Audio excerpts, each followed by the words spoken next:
At kaugnay pa rin sa muling pagharap ni Chief Justice Corona sa impeachment court ay makakausap natin si Major General Jose Balhaja Jr., ang Surgeon-at-Arms ng Senado.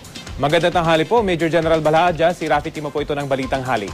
Magandang tanghali, Rafi, at ang iyong mga tagapakinig. Opo. Kumusta na po yung ginagawang paghahanda ng Senado dun sa muling pagbabalik ni Chief Justice Renato Corona mamaya? Well, kahapon pa, coordinated na kami tungkol sa movement ni Chief Justice Corona. Pati yung mga ambulansya na papasok dito at kung saan siya papasok at kung anong oras. But yung oras, alam mo naman yung oras, hindi ka sigurado. But at least, pagka malapit na, coordinated na rin kami sa security ng Supreme Court. Wala ho bang susundo dun sa ospital mula sa inyong mga tauhan? Wala naman. Sila na, dito na namin sila sasalubungin sa bungad. Sa aming papapasok na rito sa aming Senado. At sasamahan na siya hanggang doon sa kung saan siya dapat bumaba and then accompany him all the way to the elevator. Dahil nga po sa masailang kondisyon daw ni Chief Justice, meron ho ba kayong mga pagbabago sa security arrangements dyan sa Senado? Ang pagbabago lang, Rafi, yung media. Yung control sa media. Kasi alam mo, last time, nung paalis na si Chief Justice, masyadong dinumog siya na media. Nawala na tayo ng disiplina. So, ang ginawa namin, nakipagkomperensya kami kahapon sa aming PRIB at sa ibang mga agencies na ganito nang gagawin natin sa media. Lalagyan namin sila meron kaming control, no? So hindi na po sila papayagan. Makakakuha sila ng picture ng papasok na Chief Justice. Pero doon po sa basement, hindi na papayagan yung mga miyembro ng media. Hindi na papayagan kasi masyadong nasisiksik tayo doon eh. No? Mapunta naman po tayo doon sa araw mismo kung saan lumabas ng session hall itong si Chief Justice Corona. Noon pong lumabas siya, kayo po yung mismong humabol sa kanya. Ano po yung naging kagyat na reaksyon niya at mga binanggit niya po sa inyo? Hindi, ganito yun, Rafi. Nung tumayo siya, more or less, nung makita kong pumupunta na siya sa likod, more or less na-anticipate ko na, So, ang ginawa ko is, nagpunta na ako rito where he was supposed to go. Yung exit niya, kasi dyan din ang entrance niya eh. Doon siya pumasok. Doon din siya mag-i-exit, definitely. So nagpunta ako, nung pagdating ko rin nakabang na yung mga tao ko sa pintuan, at saka yung mga security niya, mukhang magtutulakan eh. No? Nandito na rin si Chief Justice Corona, pero hindi siya makalis-alis kasi yung mga tao ko nakabara sa pintuan. So medyo may tension po sa pagitan ng mga tauhan ng punong maestrado at... Meron, definitely. Kaya ang ginawa ko, gumitna na ako. Sabi ko, bahala na. Basta ako gumitna.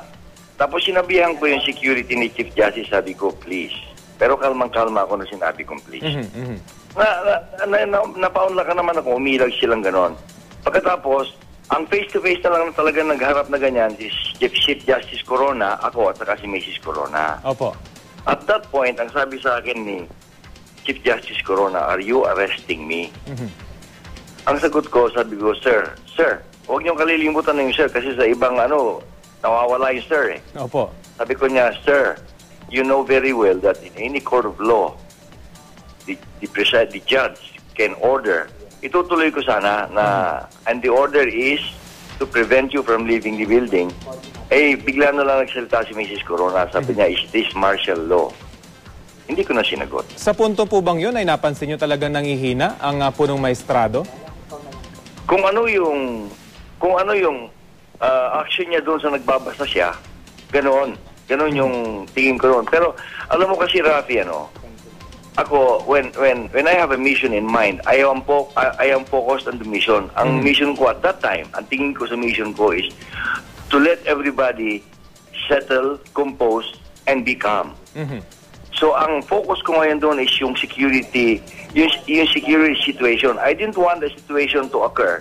Kasi pag nagkabanggaan yung dalawang security force, alam mo, security force lang eh. Opo. Hindi naman yan mga boss eh. Mga security force yan. And they will react according to what they feel is coming in, no? Bubuntalin ka, bubuntal na rin yan. Di ba? So, I didn't want that situation to occur. So, ang ginawa ko, I stood there, pinakalma ko muna lahat sila. oblivious ako dun sa mga itsura nila. Hindi ko nga alam kung merong naka-pulbos doon o wala eh. Opo. Basta ang focus ko lang, isituit na magkalma yung sitwasyon. So bago pa po mag-utos ang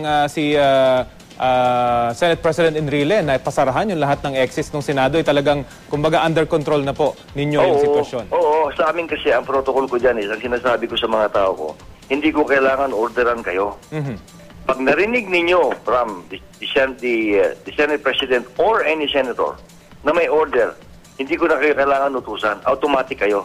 Kaya nung gumanon si Senator, si Senate President, hello? Opo, go ahead po. Nung gumanon si Senate President, automatic yung mga tao ko, sumarang pintuan, sinaraduhan nila yung dadaanan ni Chief Justice. Talagang everything was in place before even some people could react. Opo. O ganun na nangyari.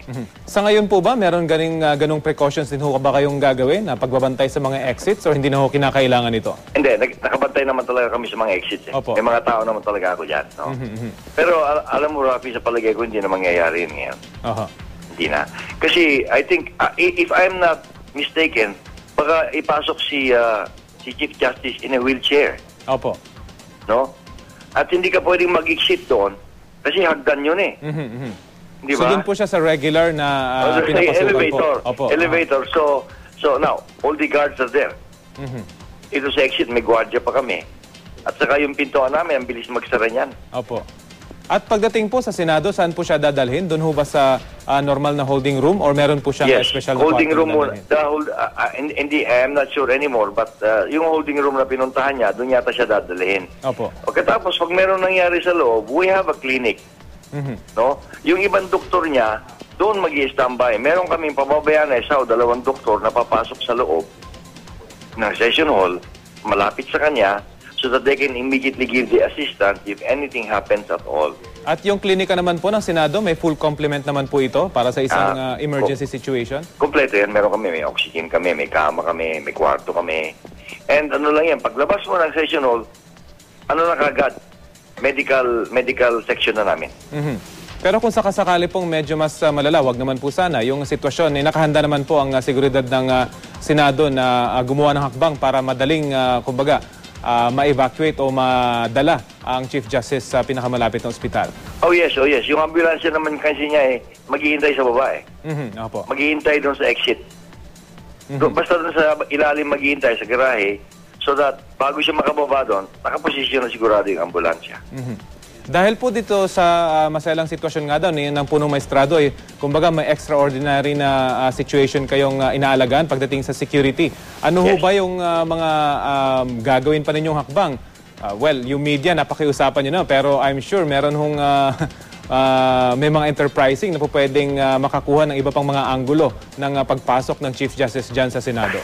Ayoko sabihin ito, but I mean, in fairness also to us, na palagi naman kaming nasasabon. Opo. At saka nakikita naman namin ang masamang epekto I can ban anybody from coming into the Senate. So kayo po ba may pakiusap? May pakiusap po ba kayo ngayon sa sa lahat na po, hindi lang po sa mga media na sumunod sa protocol ng Senado? Alam mo, Rafi, ang gagawin ko ngayon, meron akong ginawang leaflet. Opo. Doon sa audience. Kasi yung audience, every now and then, nagbubu, nagka-cut calls, nagtatawa ng malakas, nagagalit si Senator. Kasi nawawala ng focus yung mga judges. Opo. Doon sa sinasabi ng mga protagonists, no? Nawawalan. Kasi that will form a part of their decision Ano po yung nakasaad doon sa leaflet, General? Okay, in effect, ang sinasabi ko ron is time and again, sinasabi namin po sa inyo to keep quiet every day. Sinasabi ko na under pain of penalty, be silent. Pero kung hindi po kayo susunod dito, ay i-escortahin po namin kayo palabas. Or at the very least po, hindi na kayo makakabalik for the next hearing. Yun po ang nakalagay doon. So kumbaga sinasabi nyo, the past 42 hearings, talagang maluwag po kayo. Maluwag kami. Maluwag kami sa public. Opo. But alam mo kasi, hindi ba, mayroon akong declaration niya pag-umpisa All persons are commanded to be silent under pain of penalty. Hindi sinusunod yun. Sa ngayon, maglalagay na ako ng mga tao ko doon and they're ready to escort anyone who will violate my rules. Okay. Sige po. Yun lang po. Tapos yung iba, pinakiusapan na namin media, pati yung media ng Supreme Court, huwag na sila manggulo. Pero pag makikita mo yung sitwasyon ngayon doon sa baba, the media is really limited to one area. Okay. Sige po, maraming salamat. Major General Jose Balahadja, ang Sergeant at Arms ng Senado. Good luck po sa inyo. Thank you, Rafi. Thank you very much. Good afternoon.